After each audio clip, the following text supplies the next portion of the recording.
Hello students, good morning. I welcome you all on my YouTube channel. My name is Vishnu Gupta and we are learning here biology that is more than a subject. Clear? So in this on this platform we are learning the principles of inheritance and variation, and we have completed a lot of topic in this chapter. Please tell me that whatever topics I taught you, that you are able to grasp those topics, you are able to understand those topics. If any problem, if you do face any problem in any topic, please let me know. मुझे ज़रूर बताइएगा ताकि जिससे मैं आपकी जो doubts हैं या प्रॉब्लम है या कोई टॉपिक हो सकता है जो आपको क्लियर ना हुआ हो, उसको मैं और अच्छे से क्लियर कर सकूं. ठीक है. वैसे I just try when I just provide you the lectures, I try my level best. मुझे पता है कि स्टूडेंट्स को कहाँ कहाँ प्रॉब्लम आती है, तो मैं उन प्रॉब्लम को ज़्यादा स्ट्राइक करता हूँ. ठीक है. लेकिन फिर भी हो सकता है किसी स्टूडेंट को प्रॉब्लम हो तो वो कमेंट बॉक्स में ज़रूर लिखे कि सर ये टॉपिक मुझे समझ में नहीं आ रहा है और मुझे फिर से समझा दीजिए. और एक बात और बता दूँ, देखो ऑनलाइन क्लासेस में ऑनेस्टी बहुत ज़रूरी है. If you are not honest, nobody is going to see you ना. भाई लाइव क्लासेस तो है नहीं. ठीक है. हम आपको देख रहे हैं कि आप क्या पढ़ रहे हो क्या नहीं पढ़ रहे हो. ठीक है. अब आपने पता लगा वीडियो ऑन कर दी, थोड़ा सा देख लिया और नहीं पढ़ा, तो यू आर मतलब यू आर चीटिंग योर सेल्फ. ठीक है. आप अपने आप को ही धोखा दे रहे हैं, आप अपने आप को डेसेक्ट कर रहे हैं. ठीक है. और किसी का कोई नुकसान नहीं हो रहा है, क्योंकि अल्टीमेटली आपको एग्ज़ाम में बैठना है. और जिस दिन आप अगर एग्ज़ाम में बैठे और कोई भी कॉन्सेप्ट जो भी आप पढ़ रहे हो उसमें से कोई भी क्वेश्चंस आ गए और आप नहीं सॉल्व कर पाए, तो आपको एक दिन ज़रूर रिग्रेट फील होगा. तो रिग्रेट फील होने से पहले ही आप अपने अंदर इम्प्रूवमेंट ले आइए. ऑनेस्ट रहिए हमेशा. कोई भी काम करिए ऑनेस्टी के साथ करिए, या तो ना करिए और या तो ऑनेस्टी के साथ करिए. Same as with the teacher. अगर टीचर ऑनेस्टली आपको पढ़ा रहा है तो कन्फर्म आपको समझ में आएगा. ऐसे ही स्टूडेंट्स के भी साथ में है. ठीक है. क्लियर. तो ये बात मेरी ज़रूर ध्यान रखेंगे, इससे आपको कंफर्म है सक्सेस मिलेगी और टॉपिक्स भी समझ में आएंगे. क्लियर. देखो मैंने 2 क्लासेस में आपको लिंकेज और रिकॉम्बिनेशन का कॉन्सेप्ट बताने की कोशिश की. ठीक है. मैंने इसीलिए 2 क्लासेस में कई बार मैंने रिपीट किया कि लिंकेज क्या होता है, रिकॉम्बिनेशन क्या होता है. ठीक है. क्योंकि वो एक कॉन्सेप्चुअल टॉपिक था, थोड़ा सा कम समझ में आता है कि ये लिंकेज क्या होता है. ठीक है. अगर लिंकेज होता है तो रिकॉम्बिनेशन क्यों नहीं आता है, या क्या मतलब कब रिकॉम्बिनेशन आता है. तो ये सारी चीज़ें वैसे मैंने दोनों ही सेशन में बताई हैं. मैं आपको 1 मिनट के अंदर जल्दी से आपको एक बार और रिव्यू दे रहा हूँ. फिर कुछ टॉपिक्स बचे हुए हैं लिंकेज और रिकॉम्बिनेशन से रिलेटेड जो आपकी एनसीईआरटी में नहीं है. ठीक है. वो आपकी एनसीईआरटी में नहीं है, वो मैं आपको कराऊँगा. क्लियर. ठीक है. इंपॉर्टेंट मुझे लग रहा है, इसीलिए मैं सोचता हूँ कि वो मैं आपको बता दूँ, फिर हम आगे बढ़ेंगे नेक्स्ट टॉपिक पे. क्लियर. क्योंकि लिंकेज और रिकॉम्बिनेशन 2 क्लासेस में मैंने बार बार जो है रिपीट किया है. ठीक. फिर भी मैं एक बार और आपको बता दे रहा हूँ लिंकेज और रिकॉम्बिनेशन में. देखो सबसे पहले डाई हाइब्रिड क्रॉस आपको पता होना चाहिए. अगर आपको डाई हाइब्रिड क्रॉस के बारे में नहीं पता है तो आपको प्रॉब्लम होगी. ठीक है. कि डाई हाइब्रिड क्रॉस, जैसे आपने मेंडल में, जब मेंडल ने डाई हाइब्रिड क्रॉस करवाया, ठीक है, तो वहाँ पे आपने देखा कि किस तरह से रिकॉम्बिनेशन आया था. तो सबसे पहला स्टूडेंट्स को पता होना चाहिए कि रिकॉम्बिनेशन होता क्या है. रिकॉम्बिनेशन मतलब नॉन पेरेंटल ट्रेट. कहीं लिख लेना. ठीक है. बहुत इजी लैंग्वेज में बता रहा हूँ मैं. नॉन पेरेंटल ट्रेट मतलब the trait which is not present in the parent but they are observing, मतलब they are showing in the offspring. ठीक है. Those traits are known as recombinant. ऐसे ट्रेट को हम रिकॉम्बिनेंट ट्रेट बुलाते हैं. जैसे मान लो आपकी फैमिली है, ये आप प्रैक्टिकली भी देख सकते हो.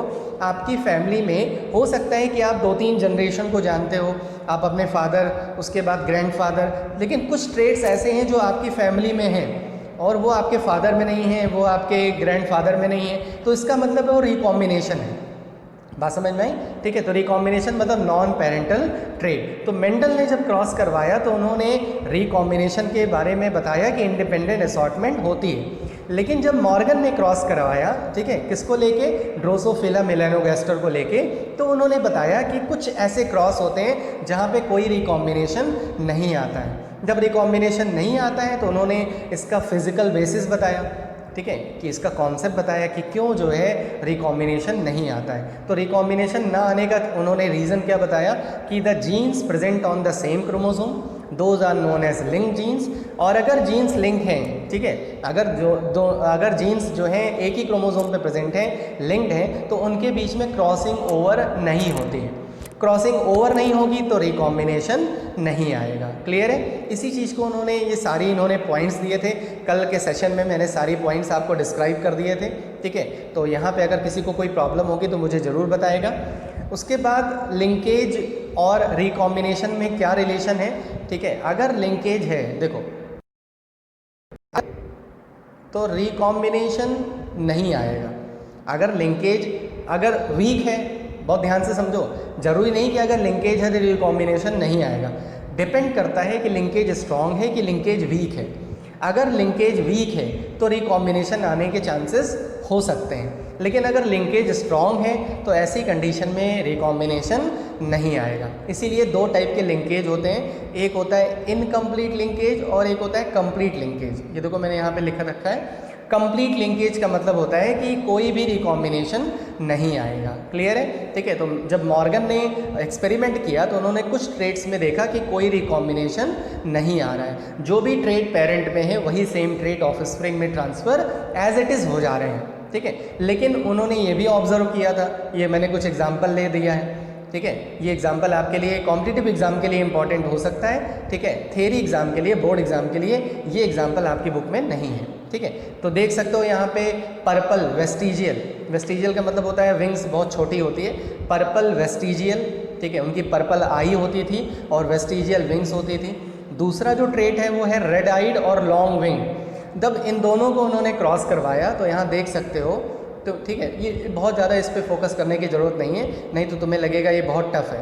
देखो PR का मतलब होता है पर्पल और VG का मतलब है वेस्टिजियल, और अगर PR के ऊपर प्लस लग गया तो इसका मतलब है रेड, और अगर VG के ऊपर प्लस लग गया तो इसका मतलब है लॉन्ग विंग। क्लियर है? ठीक है, तो इसका मतलब है यहाँ पे जो डोमिनेंट ट्रेट है उसके ऊपर प्लस से हम उसको दिखा दे रहे हैं। क्लियर? ठीक है, तो कभी कभी डोमिनेंट ट्रेट को हम ऊपर प्लस साइन से भी शो कर सकते हैं। फिर से मैं बता रहा हूँ, ये आपके NCERT में नहीं है, ये मैं आपको एक्स्ट्रा बता रहा हूँ। ठीक है, तो आप परेशान मत होइएगा कि आपको ये भी सब कुछ याद करना पड़ेगा, केवल आपकी अंडरस्टैंडिंग के लिए बता दे रहा हूँ कि कंप्लीट लिंकेज में क्या होगा। आप देख सकते हो F2 जनरेशन में पर्पल वेस्टिजियल और नॉर्मल ही ट्रेट आ रहे हैं और कोई ट्रेट नहीं आ रहा है, तो इसमें आप क्या बताओगे कि ये जो ट्रेट हैं वो कंप्लीट लिंकेज शो कर रहे हैं। समझ में आए? और इसीलिए कोई रिकॉम्बिनेशन नहीं है। तो कभी भी ये क्वेश्चन पूछे कि लिंकेज और रिकॉम्बिनेशन में क्या रिलेशन है, तो लिंकेज नहीं होगा तो रिकॉम्बिनेशन आएगा, और लिंकेज अगर होगा तो रिकॉम्बिनेशन नहीं आएगा। क्लियर है? उसके बाद एक होता है इनकम्प्लीट लिंकेज। इनकम्प्लीट में क्या होगा कि रिकॉम्बिनेशन देखने को मिलेगा। ठीक है, देखो मैंने यहाँ पे जीनोटाइप लिख रखा है फिनोटाइप के अकॉर्डिंग। जैसे अगर किसी ड्रोसोफिला की वाइट आई है और मिनिएचर, मिनिएचर मतलब छोटा है, मिनिएचर विंग है, उसकी विंग जो है वो छोटी, तो ऐसे मेल को इंडिकेट करते हैं W और M से। ठीक है, उसके बाद वाइल्ड टाइप, वाइल्ड टाइप का मतलब होता है कि जो मतलब नेचुरल कैरेक्टर्स हैं, ठीक है, उनको बोलते हैं wild type. Clear? Wild type का मतलब हो गया जो नेचुरल कैरेक्टर्स होते हैं उनको बोलते हैं वाइल्ड टाइप। तो वाइल्ड टाइप फीमेल का जो जीनो टाइप है वो क्या है, W+ और M+। याद रखना, कॉम्पिटिटिव एग्जाम में भी काम आएगा। अगर कहीं पे ऊपर प्लस लगा है तो इसका मतलब है वो डोमिनेंट ट्रेट को शो कर रहा है। वहीं पे देखो मिनिएचर, अब मिनिएचर में देखो W+ M आ रहा है। समझ में? मिनिएचर अगर आ रहा है तो उसका जीनो टाइप क्या होगा, W+ M, और अगर वाइट आ रहा है तो WM+। तो ये जीनो टाइप है। ठीक है, जीनो टाइप इसलिए मैंने बता दिया क्योंकि आगे ये देखो क्रॉस है। इसमें देखो अगर तुम ध्यान से देखो तो आपने लिया था कि मिनिएचर, ठीक है, आपने कौन कौन से ट्रेट लिया था, यहाँ देखो वाइट आई मिनिएचर और नॉर्मल वाइल्ड टाइप फीमेल, ये दो ट्रेट आपने पेरेंट में लिए थे, ये दोनों वाइट आई और नॉर्मल वाइल्ड टाइप। लेकिन आप F2 जनरेशन में देखो, ठीक है, तो देखो वाइल्ड टाइप भी आ रहा है, वाइट मिनिएचर भी आ रहा है, और मिनिएचर भी आ रहा है और वाइट भी आ रहा है। अब ये दोनों क्या शो कर रहे हैं, रिकॉम्बिनेशन शो कर रहे हैं, ये नॉन पेरेंटल ट्रेट हैं। समझ में आया? ठीक है, अब आप यहाँ से इसका कल मैंने बताया था कि रेशियो आप कैसे निकाल सकते हो, परसेंटेज कैसे निकाल सकते हो। जितने भी रिकॉम्बिनेंट ट्रेट आ रहे हैं उनको टोटल नंबर ऑफ प्रोजेनी से डिवाइड कर दीजिए। ठीक है, टोटल नंबर ऑफ प्रोजेनी से जब डिवाइड कर दोगे तो आपको जो परसेंटेज है रिकॉम्बिनेशन की वो पता लग जाएगा। क्लियर है? ठीक है, तो अभी मैं इसका एक फार्मूला भी आपको दिखा रहा हूँ कि उस फार्मूला से आप जो है इसको कैलकुलेट कर सकते हो। ये देखो, ठीक है, यहाँ पे दो चीज़ें आपको दिख रही हैं, एक तो इम्पॉर्टेंस ऑफ लिंकेज। क्लियर? तो अभी तक मैंने लिंकेज एक बार और बता दिया कि कंप्लीट लिंकेज क्या होती है और इनकम्प्लीट लिंकेज क्या होती है। कंप्लीट लिंकेज में कोई भी रिकॉम्बिनेशन नहीं आएगा, और जब भी इनकम्प्लीट लिंकेज होगी तो रिकॉम्बिनेशन आएगा। ठीक है, अब देखो इंपॉर्टेंस क्या होती है लिंकेज की, जब भी लिंकेज होगी तो कोई भी वेरिएशन नहीं आएगा। क्लियर है, the possibility of variation in gamete is reduced by linkage और linear arrangement of genes on chromosome. ठीक है, तो लिंकेज से क्या होता है कि जो जीन्स होते हैं वो एक क्रोमोसोम पे लीनियरली अरेंज होते हैं। उसके बाद देखो नीचे आपको फॉर्मूला दिख रहा है कि अगर आपको कभी भी यहीं पे नहीं, अगर कभी भी किसी भी एग्ज़ाम में अगर आपको फ्रीक्वेंसी निकालनी हो रिकॉम्बिनेशन की, तो आप इस तरह से निकाल सकते हो। ठीक है, कल मैंने आपको, कल क्या परसों की वीडियो में मैंने आपको बताया भी था कि डाई हाइब्रिड का टेस्ट क्रॉस करवा के मैंने वहाँ पे रिकॉम्बिनेशन की फ्रीक्वेंसी निकालना आपको सिखा दिया था। ठीक है, तो आप किसी भी क्रॉस में जिसमें रिकॉम्बिनेशन आ रहा है वहाँ पे आप इस चीज़ को कैलकुलेट कर सकते हो। क्लियर है? ठीक है, तो ये फार्मूला भी मैंने बता दिया। तो लिंकेज क्लियर हो गया अब एकदम से कि आपको समझ में आ गया कि लिंकेज क्या होता है। ठीक है, और लिंकेज कितने टाइप के होते हैं, कंप्लीट लिंकेज और इनकम्प्लीट लिंकेज। उसके बाद कल की वीडियो में मैंने ये भी आपके बुक में, ये देखो 2 डायग्राम बने हैं, इनको भी दिखा दिया था मैंने। एनसीईआरटी में अगर आप देखोगे तो क्रॉस ए और क्रॉस बी। क्रॉस ए में क्या है कि इसमें रिकॉम्बिनेशन आ रहा है 1.3%, इसका मतलब है लिंकेज स्ट्रॉन्ग है। रिकॉम्बिनेशन जब भी बहुत कम आएगा या आए ना, ठीक है, नहीं आएगा तो कंप्लीट है, लेकिन अगर एक बहुत कम आ रहा है तो इसका मतलब है लिंकेज स्ट्रॉन्ग है। ठीक है, और वहीं पे दूसरा एक क्रॉस है आपके एनसीईआरटी में देख सकते हो, क्योंकि ये समझ में नहीं आता इसलिए मैंने यहाँ पे बता दिया कि इसका मतलब क्या होता है। और यहाँ पे आप देख सकते हो कि यहाँ पे रिकॉम्बिनेशन देखो 37.2% है, इसका मतलब है रिकॉम्बिनेशन ज़्यादा आ रहे हैं। रिकॉम्बिनेशन ज़्यादा आ रहे हैं तो इनकम्प्लीट लिंकेज है, कंप्लीट लिंकेज नहीं है। और अगर कभी रिकॉम्बिनेशन आए ही ना, तब क्या होगा, तब क्या होगा, लिंकेज क्या होगा, स्ट्रॉन्ग होगा, कंप्लीट लिंकेज की बात होगी। क्लियर है? तो इस तरह से आज यहाँ पे लिंकेज और रिकॉम्बिनेशन कंप्लीट हो गया। मैंने काफ़ी इस पर फोर्स किया क्योंकि ये टॉपिक थोड़ा सा कॉन्सेप्चुअल था। एक एक चीज़ मैंने आपको समझा दी कि जीन्स किस तरह से अरेंज होते हैं, क्रॉसिंग ओवर क्या होता है, मियोसिस में होता है, और उसमें एक सेगमेंट्स का एक्सचेंज होता है। जब सेगमेंट्स एक्सचेंज करते हैं तो जीन्स, मैंने आपको फ्रेंड का एग्जांपल लेके बताया था। ठीक है, जब भी आप भूलो तो उसी फ्रेंड के एग्जांपल लेके आप याद कर सकते हो। ठीक है, आपको कभी कोई प्रॉब्लम नहीं आएगी। क्लियर है? तो यहीं से, यहाँ से आगे बढ़ते हैं। देखो कुछ चीज़ें और हैं जो आपके सिलेबस में नहीं है, ठीक है, लेकिन फिर भी मैं उसको बता दे रहा हूँ, एक बार देख लो। एक तो क्रोमोसोमल मैपिंग क्या होती है, आपके एनसीईआरटी में अगर आप देखोगे तो आपके एनसीईआरटी में एक साइंटिस्ट का नाम और लिखा है, टी.एच. मॉर्गन वाला जहाँ पैरा दिया है वहाँ पे उनके एक स्टूडेंट का नाम लिखा है। देखो यहाँ पे भी है Alfred H. Sturtevant, Alfred H. Sturtevant. तो ये इन्होंने क्या किया था, जीन्स की मैपिंग की थी, क्रोमोसोमल मैपिंग की थी। ठीक है, अब मैपिंग आप गूगल मैप जानते हो ना, गूगल मैप पे क्या करते हैं हम, लोकेशन ट्रेस करते हैं कि कहाँ पे कौन चीज़ लोकेटेड है।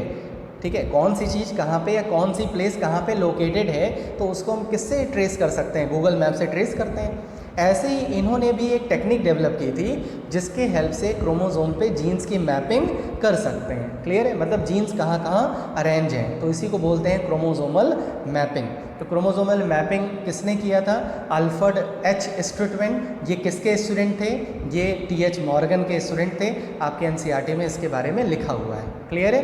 ठीक है, यूनिट बताई थी, एक्चुअली जो डिस्टेंस होती है, अब मीटर सेंटीमीटर इसमें तो बता नहीं सकते, तो इन्होंने मॉर्गन के ऑनर में, ठीक है, उसको मॉर्गन यूनिट बता दिया। 1 Morgan unit, 10 Morgan unit, 100 Morgan unit. जैसे मैं आपको एक ब्लैंक स्लाइड पे बता दे रहा हूँ कि कैसे इन्होंने मैपिंग को, जैसे मान लो ये क्रोमोसोम है, ठीक है, बहुत ध्यान से समझना, इसमें 3 जीन्स लगे हुए हैं, ए, उसके बाद बी और उसके बाद सी। ए और बी के बीच में 2 यूनिट का गैप है, यू का मतलब हो गया यूनिट। ठीक है, मॉर्गन यूनिट बोलते हैं इसको। क्लियर? क्योंकि मॉर्गन के ऑनर में इन्होंने इसको मैपिंग जो की थी, इसमें यूनिट मॉर्गन के नाम पे दे दी थी। तो ए और बी के बीच में कितने यूनिट का गैप है, 2। ए और सी के बीच में यहाँ पे 10 यूनिट का गैप है। ठीक है, और तो बताओ बी और सी के बीच में क्या होगा, तो बहुत इजी है। तुम कहोगे सर इतना इजी क्वेश्चन क्यों पूछ रहे हैं, ठीक है, अभी बता रहा हूँ। तो यहाँ पे ए और सी के बीच में कितने यूनिट का गैप है, 10। ए और बी के बीच में कितने यूनिट का गैप है, 2। तो 10 में से 2 माइनस कर दिया आपने, कितना आ गया, 8।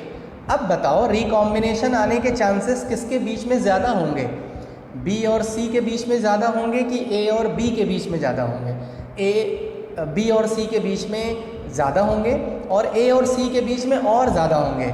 समझ में आई बात? ठीक है, तो इसी डिस्टेंस से हम क्या पता लगा सकते हैं, रिकॉम्बिनेशन के बारे में पता लगा सकते हैं। जितना ज़्यादा डिस्टेंस होगी उतनी ही ज़्यादा रिकॉम्बिनेशन आने के चांसेस बन जाएंगे। क्लियर है? ठीक है, तो इस तरह से कभी भी ऐसे भी क्वेश्चंस बन सकते हैं। आपको एक क्रोमोसोम दे दे, उसमें ऐसे 3 जीन्स लगा दें और पूछेगा बी और सी के बीच में कितनी यूनिट का गैप है, कितने मॉर्गन यूनिट का गैप है, तो आप कैलकुलेट कर लिया। फिर आपसे पूछेगा किस में रिकॉम्बिनेशन ज़्यादा आएगा, ए और बी के बीच में ज़्यादा आएगा कि बी और सी के बीच में ज़्यादा आएगा, तो बी और सी के बीच में रिकॉम्बिनेशन ज़्यादा आने के चांसेस होंगे क्योंकि डिस्टेंस भी क्या है, ज़्यादा है। क्लियर है? ठीक है, तो ये भी मैंने आपको उससे रिलेट करके बता दिया। उसके बाद आ जाओ नेक्स्ट टॉपिक। अभी हम लोग सेक्स डिटर्मिनेशन स्टार्ट करेंगे। उसके पहले मैं आपको एक चीज़ और बता दूं, बस यही लास्ट है। ठीक है, यही लास्ट टॉपिक है लिंक्ड जीन्स का। ये भी आपके सिलेबस में नहीं है लेकिन आपके एनसीईआरटी में एक क्वेश्चन है। ठीक है, उसको मैं जब ये लेसन कंप्लीट कराऊंगा तो सॉल्व कराऊंगा, उसमें ये कॉन्सेप्ट काम आएगा। ठीक है, देखो अरेंजमेंट, जो लिंक्ड जीन्स की अरेंजमेंट होती है वो 2 तरह से होती है। आप देख सकते हो इस स्लाइड में सिस और ट्रांस। ठीक है, इसमें आपको 2 टाइप की अरेंजमेंट दिख रही है, सिस और ट्रांस। ठीक, सिस अरेंजमेंट में आप देख रहे हो कि 2 मतलब जो डोमिनेंट हैं कैपिटल जी और कैपिटल एल, वो दोनों एक क्रोमोसोम पे प्रेजेंट हैं, और जो रिसेसिव है स्मॉल जी स्मॉल एल, वो दोनों अलग क्रोमोसोम पे प्रेजेंट हैं। इसका मतलब है ऐसी टाइप के अरेंजमेंट को क्या बुलाते हैं हम, सिस अरेंजमेंट। क्लियर? एक होती है ट्रांस अरेंजमेंट। लिंक्ड जीन्स की एक अरेंजमेंट और होती है जिसको बुलाते हैं trans arrangement. Clear? Trans arrangement में क्या होगा कि एक डोमिनेंट के साथ एक रिसेसिव प्रेजेंट होगा क्रोमोसोम पे। आप देख सकते हो कि कैपिटल जी के साथ स्मॉल एल है और स्मॉल जी के साथ कैपिटल एल प्रेजेंट है। तो ऐसी टाइप के such type of arrangement is known as trans arrangement. तो 2 तरह से लिंक्ड जीन्स अरेंज होते हैं, सिस अरेंजमेंट और ट्रांस अरेंजमेंट। क्लियर है? ये बहुत ईजी है और मैंने अभी बताया कि आप एक क्वेश्चन मैं आपको सॉल्व कराऊंगा, उसमें ये आपके हेल्प जरूर करेगा। क्लियर है? कंफर्म है? अब यहाँ से लिंकेज और रिकॉम्बिनेशन समझ में आ गया होगा। फिर भी अगर कोई डाउट है तो प्लीज़ विदाउट हेजिटेशन आप ज़रूर बताओगे। ठीक है, अब नेक्स्ट टॉपिक की तरफ बढ़ते हैं हम लोग, दैट इज़ सेक्स डिटर्मिनेशन। ठीक है, अब देखो सेक्स डिटर्मिनेशन क्या होता है कि why any child is produce that is male and female. ठीक है, कोई भी जब चाइल्ड प्रोड्यूस होती है तो मेल की होती है, फीमेल की होती है। बहुत लोगों को, जितने लोग इस वीडियो को देख रहे हैं, पढ़ रहे हैं, उनको लगभग 70-80% पता होगा कि सर क्रोमोसोम्स होते हैं। ठीक है, मेल में 2 टाइप के क्रोमोसोम्स होते हैं, एक्स और वाई, और फीमेल में एक्स क्रोमोसोम्स होते हैं। ठीक है, जिनको हम सेक्स क्रोमोसोम्स बुलाते हैं। तो जो सेक्स क्रोमोसोम्स होते हैं दे डिटरमाइन द सेक्स।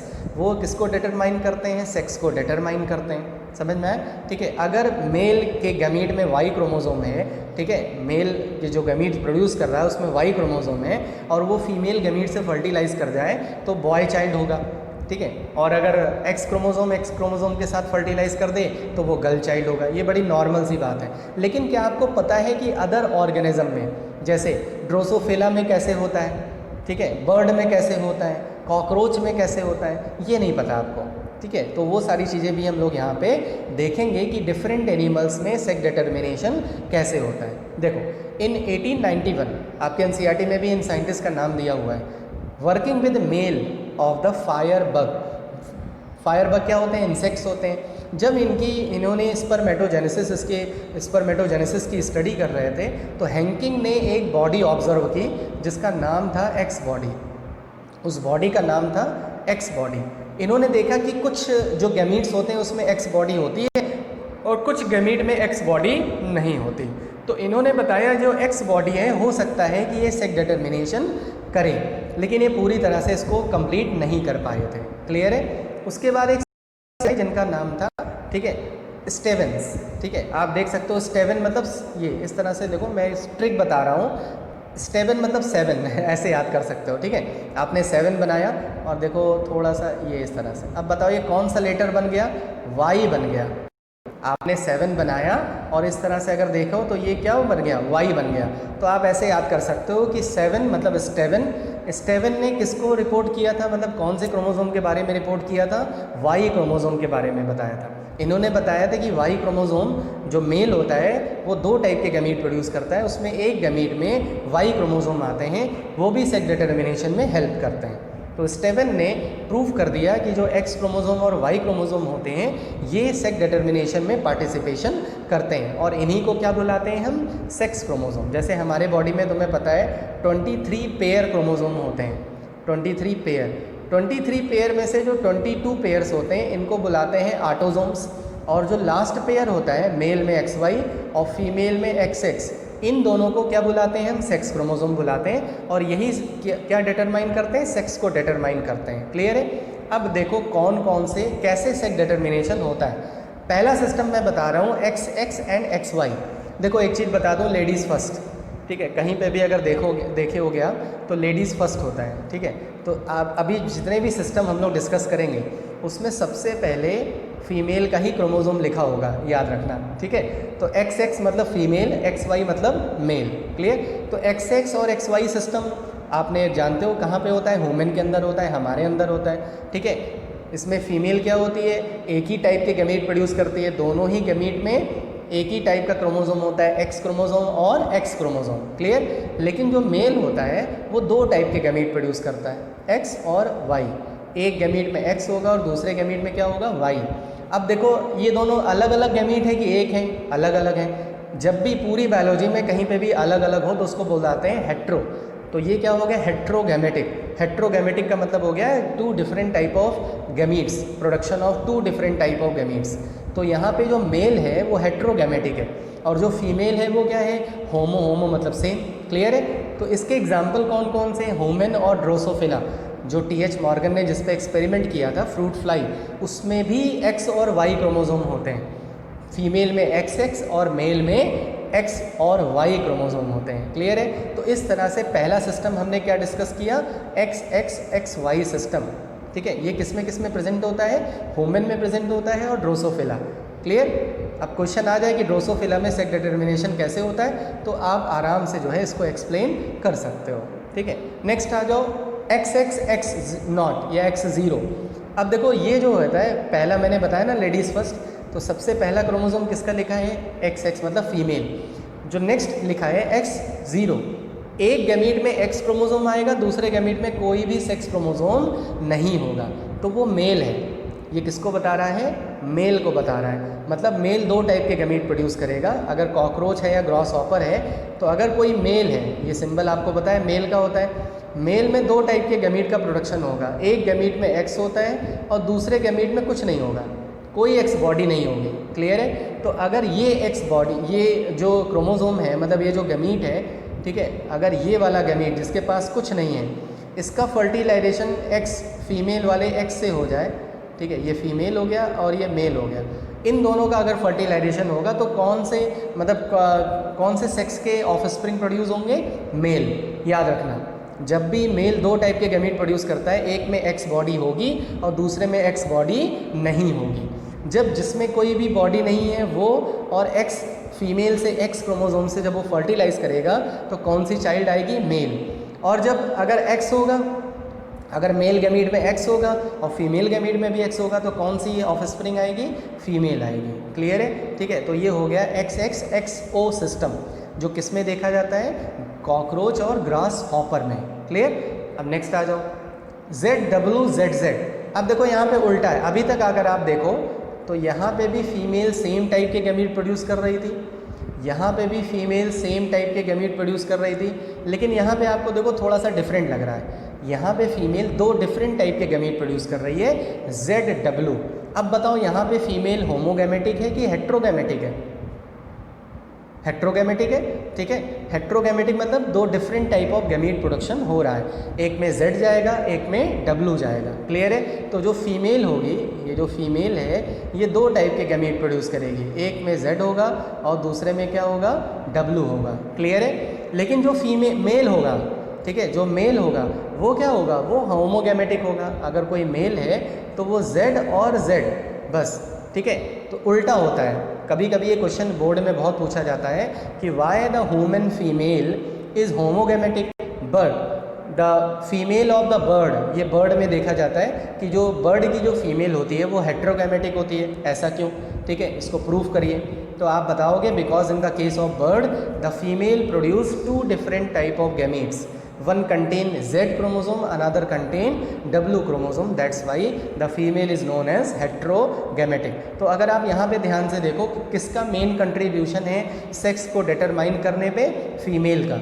अभी तक जितने आप देख रहे थे उसमें मेल का कंट्रीब्यूशन ज़्यादा था, ठीक है, लेकिन यहाँ पे किसका कंट्रीब्यूशन है? फीमेल का कंट्रीब्यूशन इम्पॉर्टेंट है। क्लियर है? तो ये हो गया ZZ, ZW और ZZ सिस्टम किस में होता है? देखो मैंने एग्जाम्पल लिख रखा है। सबसे ज़्यादा आपके बुक में बर्ड के बारे में ही दिया है इसके में, तो बर्ड का एग्जाम्पल मेन है। उसके बाद फिश में भी होता है, एम्फीबियंस में भी होता है, जितने भी स्नेक्स होते हैं उन सब में यही सिस्टम प्रेजेंट होता है। क्लियर है? ठीक है, अब आ जाओ नेक्स्ट पे ZOZZ। अब इसमें फीमेल में जैसे आपने अभी मैंने बताया था यहाँ पे कि यहाँ पे मेल में एक क्रोमोसोम नहीं होता और यहाँ पे फीमेल में एक क्रोमोसोम नहीं होगा। ये कुछ मोथ और बटरफ्लाई के अंदर देखा जाता है बस, ठीक है। कुछ मोथ होती हैं और कुछ बटरफ्लाई होती हैं जिनमें ये वाला सिस्टम होता है। ये आपके एनसीईआरटी में नहीं दिया है, ये आउट ऑफ एनसीईआरटी है, ठीक है। ये मैं बता भी दे रहा हूँ जिससे आपको क्लियर रहे कि एनसीईआरटी में आपको नहीं मिलेगा। क्लियर है? अब आ जाओ नेक्स्ट टॉपिक पे। देखो कहीं कहीं पे टेम्परेचर भी डिटरमाइन करता है सेक्स को। अगर आप एनसीईआरटी रीडिंग करोगे तो उसमें लिखा होगा कि temperature is also act as a factor for the determine the sex. Sex को डिटरमाइन करने के लिए टेम्परेचर भी एक फैक्टर की तरह बिहेव करता है। जैसे एलिगेटर, स्नैपर, टर्टल, ये एक स्पीसीज़ है। कुछ रेप्टाइल्स होते हैं और कुछ टर्टल्स होते हैं। टर्टल रेप्टाइल्स में ही आ जाते हैं। कुछ रेप्टाइल्स होती हैं, ठीक है, जिनमें इस टाइप का सेक्स डिटर्मिनेशन देखने को मिलता है। मतलब टेम्परेचर के अकॉर्डिंग उनका सेक्स जो है वो डिटरमाइन होता है। देखो मैंने यहाँ पे लिख भी रखा है कि इन alligator, snapper, turtle warm temperature 29 से लेके 30 डिग्री सेल्सियस ये डिटरमाइन करता है सेक्स को। अगर 29 से नीचे है तब तो फीमेल और 30 से ऊपर है तो मेल। क्लियर? और वहीं पे अमेरिकन जो एलिगेटर्स होते हैं, जो अमेरिकन एलिगेटर होते हैं, उसमें क्या करता है, अगर एग का इंक्यूबेशन 30 डिग्री, ठीक है, और बिलो हो रहा है तो फीमेल प्रोड्यूस होगी, और उसके 34 के अबव हो रहा है तो क्या होगा? मेल प्रोड्यूस होगा। इसका मतलब है जब एग का इंक्यूबेशन होता है तो उस टाइम जो भी टेम्परेचर होता है उसी के अकॉर्डिंग सेक्स उनका डिटरमाइन हो जाता है। क्लियर है? अगर 34 डिग्री से टेम्परेचर ज़्यादा है तो मेल प्रोड्यूस होगा और अगर 30 डिग्री से कम है तो फीमेल प्रोड्यूस होगी। क्लियर है? तो यहाँ पे आप देख सकते हो कि टेम्परेचर डिटरमाइन द सेक्स, ठीक है। इसको कभी कभी शॉर्ट फॉर्म में बोलते हैं TDS, ठीक है। TDS का फुल फॉर्म क्या हो गया? Temperature dependent sex determination. Clear? ठीक है, तो ये हो गया। टेम्परेचर भी क्या कर सकता है? सेक्स को डिटरमाइन कर सकता है। तो आज हम लोग ने लिंकेज रिकॉम्बिनेशन में जो भी चीज़ें बची थी, ठीक है, वो हम लोगों ने डिस्कस कर लिया। और उसके बाद सेक्स डिटर्मिनेशन जो आपके बुक में एक टॉपिक है जिसको मैंने डिस्कस कर लिया। हैंकिंग के बारे में बता दिया, स्टेवन के बारे में बता दिया, कौन कौन से टाइप के सेक्स डिटर्मिनेशन होते हैं ये भी बता दिया विद एग्जाम्पल। सबसे ज़्यादा एग्जाम्पल ही इम्पॉर्टेंट है। जैसे आपको पूछ लेगा कि बर्ड में किस टाइप का सेक्स डिटर्मिनेशन होता है तो आपको लिखना पड़ेगा ZWZZ। तो फीमेल हेट्रोगैमेटिक होगी और मेल क्या होगा? होमोगैमेटिक होगा। ह्यूमन के केस में क्या होगा कि जो फीमेल होगी वो होमोगैमेटिक होगी, 2 X क्रोमोसोम होंगे उसमें। क्लियर है? तो इस तरह से टॉपिक यहाँ पे कंप्लीट हो गया और आपको लिंकेज रिकॉम्बिनेशन और सेक्स डिटर्मिनेशन दोनों ही अच्छे से समझ में आ गया होगा। नहीं आया होगा तो प्लीज़ आप विदाउट हेजिटेशन, बिना किसी हिचकिचाहट के, you have to write down in the comment box, then I will just solve your doubt. Clear? Definitely next session में जब तक आपका डाउट क्लियर नहीं कर दूंगा तब तक आगे नहीं बढ़ूंगा। लेकिन जैसे मैंने पहले बताया है, ऑनेस्ट रहिए, ठीक है। ऑनलाइन क्लास में आपको केवल भगवान देख रहा है और आप अपने आप को खुद देख रहे हो। कोई आपको जज नहीं कर सकता, कोई आपको वहाँ पे बैठ के फोर्स नहीं कर सकता, ठीक है। तो इसीलिए कह रहा हूँ कि ऑनेस्ट रहिए, कंफर्म है आपको सफलता ज़रूर मिलेगी, ठीक है। तो इसी थॉट के साथ मैं सेशन को कंप्लीट कर रहा हूँ। And stay at your home, stay fit, stay healthy. जय हिंद, जय Bharat, love you, good bye.